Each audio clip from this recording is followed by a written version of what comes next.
Shalom, shalom bien-aimés, soyez bénis et que la grâce même du Seigneur Jésus demeure encore sur vous.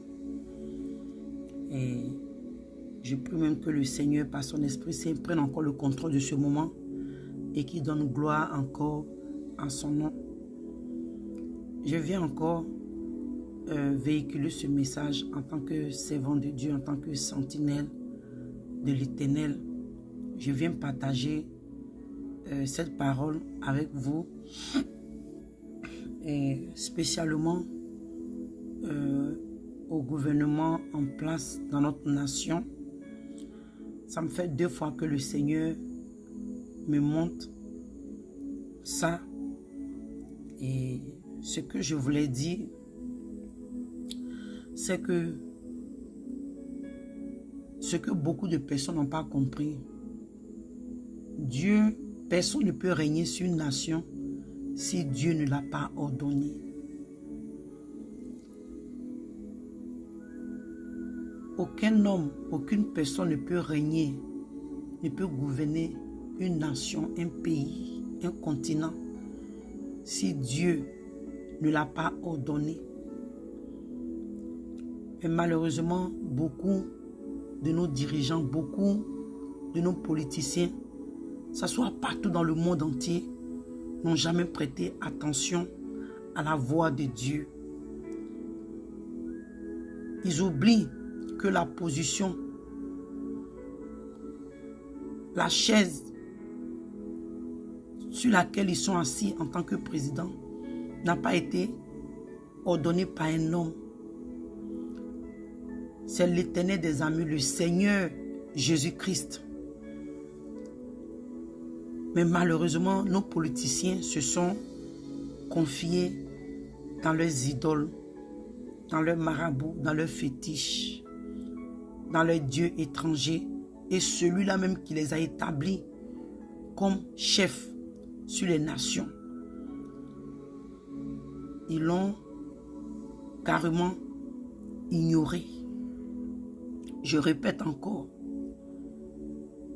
aucun homme ne peut régner sur une nation si Dieu ne l'a pas ordonné. Et si beaucoup de nos dirigeants avaient compris cela, ils n'allaient pas mettre leur confiance dans les idoles. Et ce qui arrive aujourd'hui, nous courons vers les marabouts, vers les féticheurs, vers les idoles, les dieux étrangers, en croyant que c'était à cause d'eux que nous sommes là où nous sommes. Mais je viens ce soir à travers cette vidéo pour dire que c'est Dieu qui établit. Voilà une histoire qui me vient en tête. Il y avait un roi qui avait été établi sur son peuple. Et cet homme-là, le prophète lui avait dit que voilà ce que Dieu me dit, que c'est vrai, tu seras établi comme roi, mais tu vas faire souffrir ton peuple, tu vas faire souffrir ta nation. Il ne croyait pas. Mais quand il a été établi, Dieu, exactement ce que cette prophétie a donné, a dit, c'est exactement ce qu'il a fait. Donc je dis ça pour dire qu'aujourd'hui, si nos dirigeants pouvaient réellement avoir la crainte de Dieu, ils allaient régner dans la paix. Donc je viens encore ce soir, à travers cette vidéo, pour dire au parti au pouvoir, ça fait 2 fois que le Seigneur me montre. Et il y a quelqu'un de votre parti, quelqu'un de très important, qui va tomber. Qui va tomber. Souvent, il y a des choses qui arrivent, la personne arrive à s'en sortir. La personne arrive à s'en sortir. Parce que cette personne a mis sa confiance dans sa loge mystique. Mais ce que le Seigneur m'a montré, quand la personne est tombée, elle ne s'est plus relevée. Elle ne s'est plus relevée. Un deuil va s'abattre sur le pouvoir en place. Le gouvernement.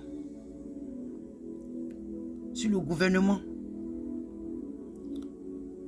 C'est pourquoi je viens ce soir encore pour dire, cherchez réellement la face du Dieu véritable.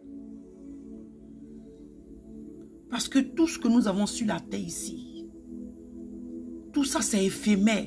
La gloire de ce monde, la gloire que nous cherchons auprès des hommes, toutes ces choses sont éphémères. Si nos dirigeants qui nous ont dévancés avaient la capacité de venir nous dire ce qu'ils sont en train de vivre là-bas, personne n'allait vouloir être même dans la politique à 100%.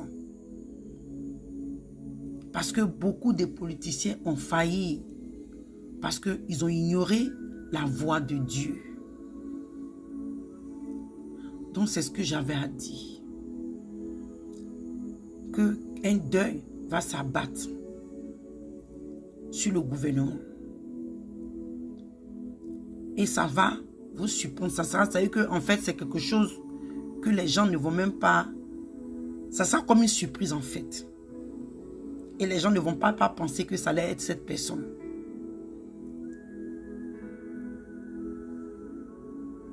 Cherchez réellement la face de Dieu. Je suis une servante de l'Éternel. Je suis une sentinelle pour mon Dieu, pour l'Éternel des armées. Dieu aime beaucoup la Côte d'Ivoire. Dieu aime beaucoup la nation ivoirienne. Mais nous sommes détournés de lui. Donc voilà le message que j'avais apporté. Nous devons réellement nous confier entre les mains de Dieu afin d'éviter le pire. Donc que le Seigneur vous bénisse et que la main de Dieu soit sur la nation. Que la miséricorde de Dieu se manifeste sur la Côte d'Ivoire. Nous prions afin que Dieu restaure cette nation et que la paix règne. Au nom de Jésus-Christ de Nazareth. Amen. Shalom à tous. Shalom.